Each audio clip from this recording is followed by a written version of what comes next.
For today's video mga kabarter, papakita ko sa inyo yung bago naming dating na mga sisiw na 82 peraso. Kadarating lang at buti na lang at nakakagawa na ako ng bago nilang mga kulungan. Magandang araw sa inyo mga kabarter. Ito po at papakita ko sa inyo yung aking mga bagong dating na sisiw.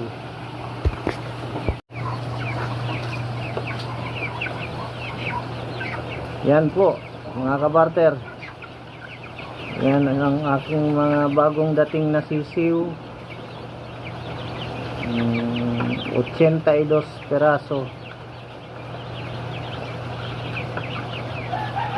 Yan, mamaya tatakapan na yan ng sako dahil lalamigin yan. Nilagyan ko na rin siya ng incandescent bulb para sa kanilang heater.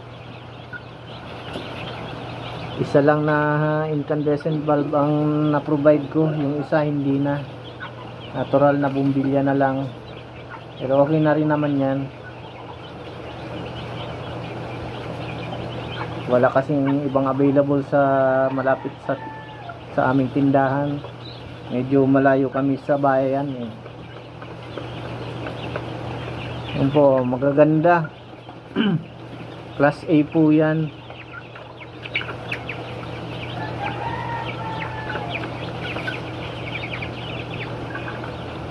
Nilagyan ko na rin ng vitamins.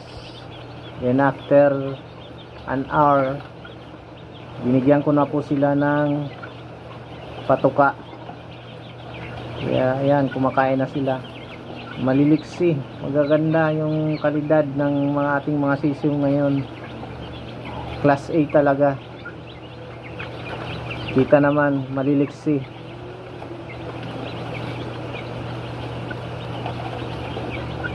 Malapit na rin po kami mag-harvest. Siguro mga 2 weeks na lang mag-harvest na kami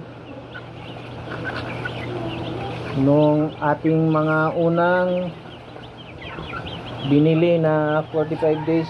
Ito na sila, medyo malalaki na. Yan. Tsaka ito po, yan.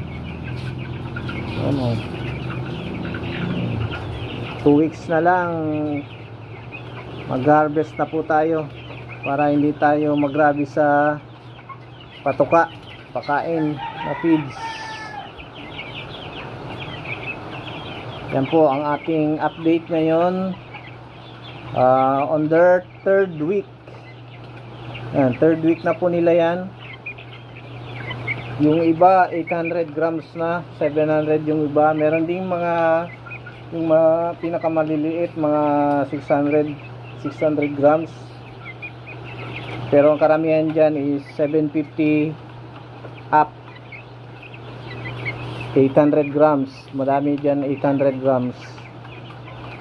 So like next 2 weeks mag-harvest na po tayo dahil meron na rin tayong pinalit na bagong dating na mga sisiw. Yan, dun po sa dulo. Mamaya lang tatakpan na muna natin yan ng sako para maging brooding pen yan. Dito na hindi ko pa nalalagyan ng ilaw kasi yung ilaw dito nilagay ko na dun sa dati. Yan. Yan o. Yan yung dating ilaw dito sa mga broiler dito. So mamayang gabi lalagyan ko na rin ito ng ilaw.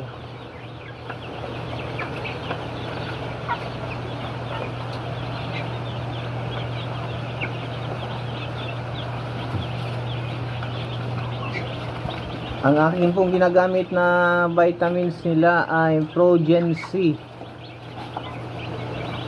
Medyo mahal lang po yung presyo niya kesa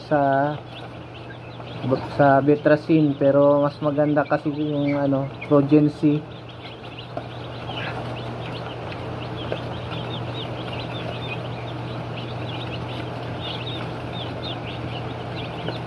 Yan, gaganda ng sisiw.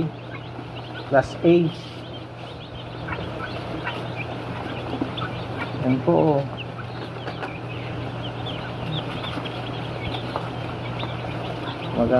Maganang kumain at maliliksi. Nilagyan ko muna ng karton sa flooring nila para dyan muna ilagay yung kanilang pagkain. Then mamaya lalagyan ko na rin ng mga federer para masanay na sila na kumain sa ganitong klase na lalagyan ng feeds. Pansamantala dyan na muna sila. Ganyan po ang nakakasanayan ng mga nag-aalaga ng broiler chickens. Pagdating, kung walang karton, kahit po dyaryo o mga newspaper, use cartolinas, bond papers, pwede na po yan.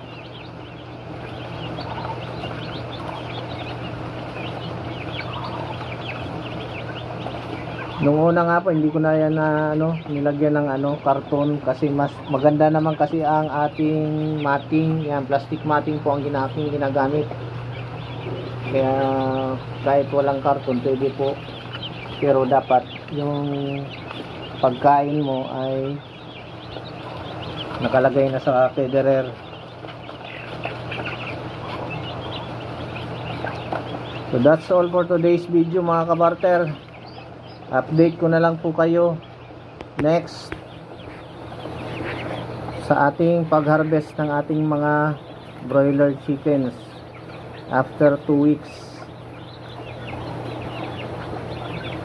Thank you po sa pagsuporta nyo sa aking munting channel, at kung hindi pa kayo nakasubscribe, please subscribe my YouTube channel at pakihit na rin ang aking notification bell para updated kayo lagi sa aking mga bagong upload na videos.